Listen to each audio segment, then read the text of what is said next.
বিসমিল্লাহির রহমানির রহিম। আমি এখন মূলত আপনাদের এখন যে জিনিসটা দেখাবো সেটা হলো লজিক্যাল অপারেটর এবং বিটওয়াইজ অপারেটর কিভাবে কাজ করে। অর্থাৎ লজিক্যাল অপারেটরের দুইটা সিম্বল আছে, যেমন অ্যান্ড, ডাবল অ্যান্ড আর ডাবল অর অপারেটর। এবং বিটওয়াইজ অপারেটরের ক্ষেত্রে যেটা ব্যবহার করা হয় শুধুমাত্র single and and single or. অর্থাৎ এই দুইটা অপারেটরের মধ্যে মূলত পার্থক্যটা কী আর আর এটা কিভাবে কাজ করে সেটি আমি দেখাবো। সো প্রথমেই দেখা যাক লজিক্যাল অপারেটরটা কিভাবে কাজ করে। লজিক্যাল অপারেটরটা আসলে কি? লজিক্যাল অপারেটরে মূলত যেই সিম্বলগুলো ব্যবহার করা হয় তার মধ্যে আমি একটি সিম্বল দিয়ে আমি বোঝানোর চেষ্টা করতেছি। সেটা হলো এখানে দুইটি যেই সিম্বল ব্যবহার করা হয়, ডাবল অ্যাম্পারসেন্ট, এরকম দুইটি সিম্বল লজিক্যাল অপারেটরে ব্যবহার করা হয়। এটা হলো লজিক্যাল অপারেটর।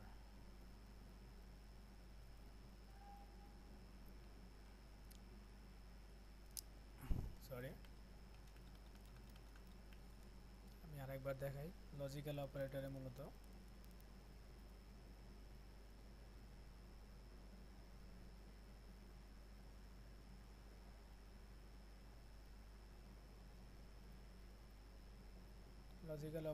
মূলত এই দুইটা সিম্বল ব্যবহার করা হয়। আর বিটওয়াইজ অপারেটরের ক্ষেত্রে যেটা ব্যবহার করা হয় এটা হলো শুধুমাত্র একটি সিঙ্গেল অ্যাম্পারসেন্ট ব্যবহার করা হয়। তো এখন এই দুইটা অ্যান্ড কিভাবে কাজ করে আর শুধুমাত্র একটি সিঙ্গেল অ্যান্ড কিভাবে কাজ করে, অর্থাৎ লজিক্যাল অপারেটর আর বিটওয়াইজ অপারেটর কিভাবে কাজ করে, তো সেটি আমরা দেখব।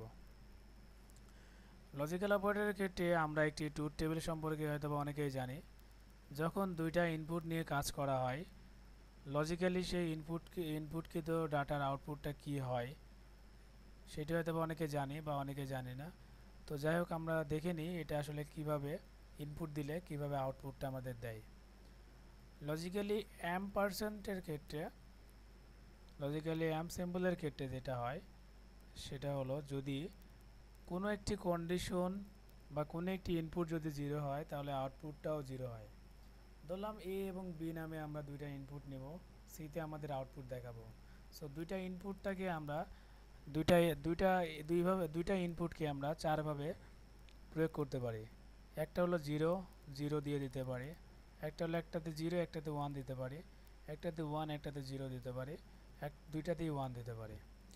অর্থাৎ দুইটা ইনপুট নিয়ে যদি আমরা কাজ করি মূলত এই চার ওয়েতেই আমাদেরকে ইনপুটটা দিতে হয়, এর বাইরে কোনোভাবে ইনপুট দেওয়া সম্ভব না।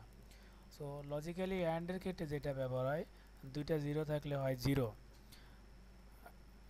যে কোনো একটি জিরো হলেই আউটপুটটা হয় জিরো। যেহেতু এখানে দুইটা জিরো আছে তাই আউটপুটটা জিরো। যেহেতু মিনিমাম একটা জিরো হলেই জিরো, সেহেতু এখানে দুইটাই জিরো আছে, তাহলে আউটপুটটাও জিরো। এখানে একটি জিরো আছে, এখানকার আউটপুটটা হবে জিরো। এখানেও জিরো, যেহেতু একটি জিরো আছে। আর যেহেতু দুইটা ওয়ান আছে, কোনো জায়গায় জিরো নেই, সো এখানে কন্ডিশনটা সত্য, এখানে হবে হচ্ছে ওয়ান। তো আমরা জিরো আর ওয়ান দিয়ে যেটা মূলত বুঝি যে কন্ডিশনটা আসলে সত্য না মিথ্যা। অর্থাৎ অ্যান্ডের ক্ষেত্রে যেটা বোঝায়, ডাবল অ্যান্ড সিম্বলের ক্ষেত্রে যেটা বোঝায়, ডাবল অ্যান্ড দ্বারা মূলত লজিক্যাল অপারেটর বোঝায়। আর লজিক্যাল অপারেটরের ক্ষেত্রে যেটা বোঝায় এম পার্সেন্টের ক্ষেত্রে, যে দুইটা কন্ডিশন যতক্ষণ না দুইটা ওয়ান হবে, অর্থাৎ যতক্ষণ দুইটা কন্ডিশন সত্য না হবে তখন আউটপুটটা সত্য হবে না। আর কন্ডিশনের যে কোনো একটি যদি মিথ্যা হয় আউটপুটটা হবে মিথ্যা। বা কন্ডিশনের দুইটাই যদি সত্য হয় তাহলে আমাদের আউটপুটটা সত্য হবে। তো জিরো দ্বারা আমরা মূলত বুঝি মিথ্যা বা ফলস, ওয়ান দ্বারা বুঝি আমরা মূলত সত্য বা ট্রু। যেহেতু এখানে দুইটাই জিরো অর্থাৎ দুইটাই ফলস, সো আউটপুটটাও আমাদের ফলস। এখানে একটি জিরো একটি ওয়ান, যেহেতু একটি ইনপুট ফলস আছে, সো আউটপুটটা আমাদের ফলস। এখানে একটি ওয়ান একটি জিরো, যেহেতু এখানেও একটি জিরো একটি মাত্র আউটপুট ফলস আছে, সো আউটপুটটা ফলস। আর এখানে যেহেতু দুইটা কন্ডিশনে সত্য, সুতরাং এখানকার আউটপুটটা হচ্ছে ট্রু বা ওয়ান। সো এটা মূলত লজিক্যাল অপারেটরের ক্ষেত্রে কাজ করে। এখন এই লজিক্যাল অপারেটরে যখন আমরা প্রোগ্রামে কাজ করব তখন এটাকে আমরা কিভাবে দেখাবো বা কিভাবে কাজ করব, এটা হয়তো আমরা অনেকে অবগত আছি, আমি দেখাচ্ছি। তারপরেও ধরি এ আর বির মধ্যে আমি লজিক্যাল অ্যান্ড বের করতে যাচ্ছি। তাহলে তো আমাকে এইভাবেই লিখতে হবে যখন আমি প্রোগ্রামিং করব। তার আগে আমাকে এ অ্যাম্পারসেন্ট বি করার আগে আমাকে অবশ্যই মান জানতে হবে, এর মান কত আর বির মান কত। যদি এর মান 2 বা বির মান যদি হয় হচ্ছে 1, তাহলে আউটপুটটা আসবে 1, কেননা এখানে কোথাও জিরো নেই। এখন প্রশ্ন যে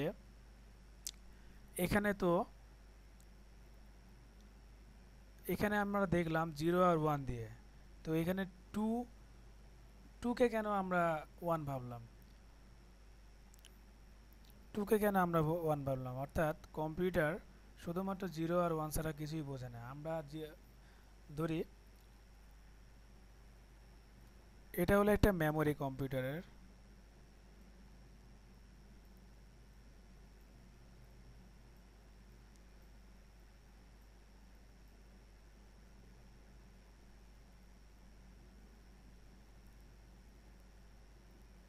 এখানে মূলত 8টা ঘর আছে। 8টা ঘরকে এক একটি ঘরকে বলা হয় এক একটি বাইট। অর্থাৎ এখানে 8টা ঘর, 8টা বাইট আছে। 8টা বাইট মিলেই মূলত হয় 1 বাইট। 8টা বিট মিলেই মূলত হয়, 8টা ঘর আছে, 8টা ঘর মানে এক একটা বিট, অর্থাৎ 8 বিট মিলেই মূলত হয় হচ্ছে 1 বাইট।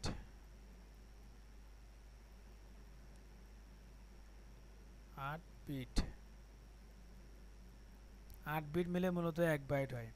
সো আমরা যখন কম্পিউটারে যাবতীয় যত কিছু ইনপুট দেই না কেন বা যত ডাটা নিয়ে আমরা কাজ করি না কেন, কম্পিউটার 0 আর 1 ছাড়া কিছুই বোঝে না। অর্থাৎ যদি আমরা এখানে 2 দেই, এই 2-র মান ধরে নেবে কম্পিউটার 1। যদি এখানে 0 থাকতো তাহলে এখানে ধরে নিত 0।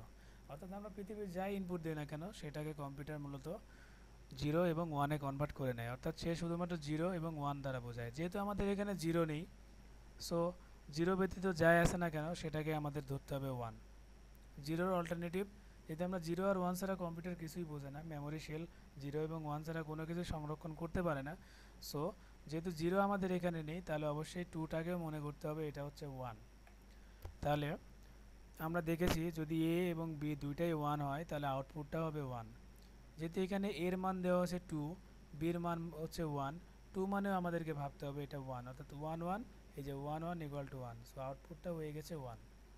এখন যদি আমি আরেকটা, যদি আমি এখানে 1-এর জায়গায় যদি আমি 0 দিই, যেহেতু আমাদের একটি 0 আছে, অ্যান্ডের ক্ষেত্রে যেটা হয় যদি কন্ডিশন যে কোনো একটা 0 হলেই 0, ধরলাম এটা 0, যেহেতু এটা 2 আছে, 2 মানেও বোঝাচ্ছে হচ্ছে 1। সো এটা 0, এটা 1। 0 আর 1-এর ক্ষেত্রে কী হয়, এই যে 0 1, আউটপুটটা কী হয়েছিল 0। সো 0 যদি এরকম হয় আর কি। সো এইভাবে মূলত লজিক্যাল অপারেটর কাজ করে। দুইটা অ্যান্ড অপারেটর মূলত এইভাবে আমাদেরকে আউটপুটটা দেখাবে, এইভাবে কাজ করবে। সো এখন চলুন বিটওয়াইজ অপারেটরটা মূলত কীভাবে কাজ করে সেটা জেনে নেওয়া যাক। ধরলাম আমি যখন বিটওয়াইজ অপারেটরের ক্ষেত্রে আমি যখন কোনো কিছু ক্যালকুলেট করব, ধরলাম এর মান আছে 4, বির মান আছে 10। এখন এটাকে আমার অ্যান্ড করতে হবে। যেহেতু লজিক্যাল অ্যান্ডের ক্ষেত্রে দুইটা অ্যান্ড সাইন ব্যবহার করতে হয়, অ্যাম্পারসেন্ট ব্যবহার করতে হয়, এখানে আমরা ইউজ করব একটা, যেহেতু এটার সিম্বলটা মূলত একটা। সো এ এবং বির যদি আমরা বিটওয়াইজ অ্যান্ড করি তাহলে আমাদের আউটপুটটা কি দেখাবে? আউটপুটটা কি এটার মতো দেখাবে? না, এটার মতো দেখাবে না। এটার ক্ষেত্রে যে পার্থক্যটা সেটা হলো এর মান যদি 4 হয়, প্রথমে যেটা আমাদের করতে হবে 4কে আমাদের বাইনারিতে রূপান্তর করতে হবে। বাইনারিতে রূপান্তর করার নিয়মটা হয়তো আমরা অনেকেই জানি বা জানি না। ধরলাম 2 দিয়ে প্রথমে আমাদের সব কিছুকে 2 দিয়ে ভাগ করতে হবে। এর মান 4, 4কে 2 দিয়ে ভাগ করতে থাকবো যতক্ষণ না আমাদের মান 0 না আসে। আমাদের ভাগ যতক্ষণ যায় ততক্ষণ আমাদের ভাগ করতে হবে আর কি। ধরলাম 4কে যদি আমরা 2 দিয়ে ভাগ করি তাহলে 2, ভাগফল হয় 2। এখানে ভাগফল দিতে হয় আর এখানে দিতে হবে 1, সেটা আমরা জানি। এখানে 0। এখন 2কে আমাদের আবার 2 দিয়ে ভাগ করতে হবে। 2কে যদি ভাগ করি ভাগফল হয় 1, ভাগশেষ হয় 0। এবার 1কে যদি 2 দিয়ে ভাগ করি তাহলে আমাদের ভাগফল হবে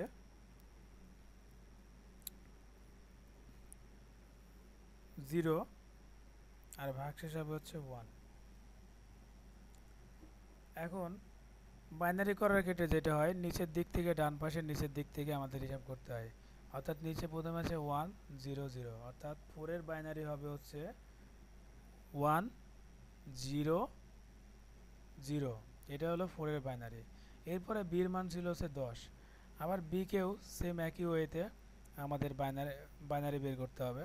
সরি 10, যদি 2 দিয়ে ভাগ দিই তাহলে হবে 5, ভাগফল 5, ভাগশেষ 0। 5কে যদি 2 দিয়ে ভাগ দিই, ভাগফল হচ্ছে 2, ভাগশেষ 1। 2কে যদি আবার 2 দিয়ে ভাগ দিই তাহলে ভাগফল হচ্ছে 1, ভাগশেষ হচ্ছে 0। 1কে যদি আমরা 2 দিয়ে ভাগ দিই তাহলে যেটা হবে ভাগফল 0, ভাগশেষ হলো 1। এখন নিচের দিক থেকে যদি হিসাব করি তাহলে 10 এর বাইনারি হচ্ছে, আমরা সবসময় একটি জিনিস মাথায় রাখবো যে 4, আমরা এটা জানি যে 4 ইকুয়াল টু 0 4। এটা তো অবশ্যই একই ব্যাপার, 4ও যা 0 4ও যা। সো আমি 1 এর আগে একটি 0 লাগাতে পারি, এটা কোনো সমস্যা নয়। অর্থাৎ 4 এর বাইনারি হলো 0 1 0 1। এখন 10 এর বাইনারি যেটা হচ্ছে নিচের দিক থেকে হিসাব করলে 1 0 1 0, অর্থাৎ 1 0 1 0। এটা হলো মূলত বাইনারিতে আমরা রূপান্তর করলাম। এখন এই দুটাকে আমাদের বাইনারিতে রূপান্তর করা শেষ হওয়ার পর তারপরে আমরা লজিক্যালি আমরা যেভাবে কাজ করতাম লজিক্যালি অপারেটর, সেই কাজটা আমাদের করতে হবে। যে কোনো একটি কন্ডিশন 0 হলে 0, অর্থাৎ দুইটার আমাদের ডাবল অ্যান্ড করতে হবে। ডাবল অ্যান্ড করার নিয়মটা আমরা জানি, 0 0 0 1 0 0। এটা আমরা ফলো করতেছি। এখানে কি এ বি 0 0 হলে কি 0, 0 1 হলে 0, 0 1 হলে 0। অর্থাৎ 4 এবং 10-এর যদি বিট ওয়াইজ অ্যান্ড করা হয় তাহলে আউটপুটটা আসবে 0। 4টা 0 যায়, একটা 0 তা আউটপুটটা আসবে কত, 0। তাহলে আমরা মূলত যে বিষয়টা জানলাম, লজিক্যাল অপারেটরের ক্ষেত্রে যেটা আউটপুটটা হয় সেটা লজিক্যালি ক্যালকুলেশন করে শুধুমাত্র কন্ডিশন 1 না 0 অর্থাৎ সত্য না মিথ্যা সেটাকে আউটপুটে দেখায়, সেটাকে প্রিন্ট করে সে। আর বিট ওয়াইজ অ্যান্ডের ক্ষেত্রে যেটা ব্যবহার হয়, প্রথমে ইনপুটটাকে বাইনারিতে রূপান্তর করে, বাইনারিতে রূপান্তর করার পর সেটাকে লজিক্যালি অ্যান্ডে ক্যালকুলেশন করে যে মানটা বের হয় সেই মানটাকে আউটপুট হিসাবে দেখায়। অর্থাৎ লজিক্যাল অপারেটরের ক্ষেত্রে, লজিক্যাল অ্যান্ড অপারেটরের ক্ষেত্রে কন্ডিশন শুধুমাত্র সত্য না মিথ্যা সেটা আমাদেরকে প্রিন্ট করে দেখাবে, অর্থাৎ 0 না 1 শুধুমাত্র সেটা প্রিন্ট করে দেখাবে। আর বিট ওয়াইজ অপারেটরের ক্ষেত্রে যেটা হবে, কিভাবে কন্ডিশনটা সত্য বা কিভাবে কন্ডিশনটা মিথ্যা বা কন্ডিশনটা আসলে কি, টোটাল ক্যালকুলেশনটা কিভাবে কি হলো, অর্থাৎ সেই মানটাকে আমাদেরকে প্রিন্ট করে দেখাবে। যেহেতু এটা আমাদের 0, ক্যালকুলেশন করে আমাদের যেটা হয় অ্যান্ড করে যেটা হবে সেটাই আমাদেরকে এখানে দিতে হবে। যেহেতু এখানে 0 হয়েছে, বিট হয়েছে 0। তো এবার চলুন দেখে নেওয়া যাক এখানে আমরা যেভাবে কাজটি আমরা করলাম প্রোগ্রামিংয়ের ক্ষেত্রে আমাদের এই আউটপুটটা আসে কিনা। প্রথমেই আমরা 4টা ভেরিয়েবল ঘোষণা করব ডি। এখন আমাদের প্রথমে যেটা করতে হবে লজিক্যাল অ্যান্ড অপারেটরের কাজ করতে হবে। লজিক্যাল অ্যান্ড অপারেটরের কাজ করতে গেলে যেমন যেভাবে করেছিলাম এখানে এ দুটা and person B, A and person B, এই তো। এখন এর জন্য একটা ইনপুট আমরা কত নিয়েছিলাম, এর জন্য নিয়েছিলাম 2, বির জন্য নিয়েছিলাম ফাইনালি 0।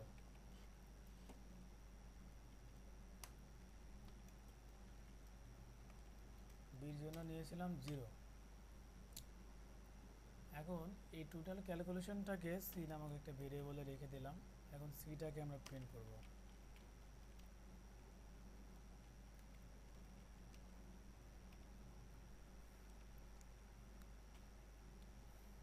তাহলে আমাদের কাঙ্ক্ষিত আউটপুট হওয়ার কথা ছিল, যখন এর মান 2, বির মান 0, আউটপুটটা হবে 0। এবার দেখি আউটপুটটা আমাদের,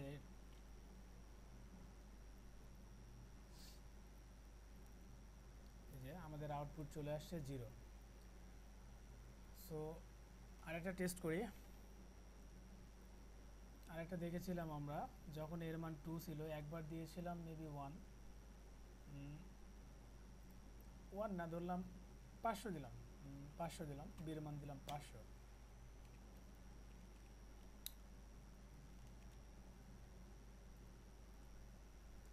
এখন আমাদের আউটপুটটা আসলে 1, অর্থাৎ আমরা পৃথিবীর যতই মান দিই না কেন আমাদের কন্ডিশনটা চেক করবে যে এটা কন্ডিশন সত্য না মিথ্যা। যেহেতু দুইটার মানই আমাদের কোনোটাই 0 নয়, সো কন্ডিশন সত্য। তাই আমাদেরকে বুঝিয়ে দিচ্ছে যে এটা হলো 1, 1 দ্বারা বোঝানো হচ্ছে কন্ডিশনটা ট্রু। সো এটা হলো লজিক্যাল অপারেটর, লজিক্যাল অ্যান্ড। এরপরে আমরা কি করেছিলাম, এটাকে আমরা বিটওয়াইজ অ্যান্ড করে একবার দেখেছিলাম। সো এই জিনিসটাকে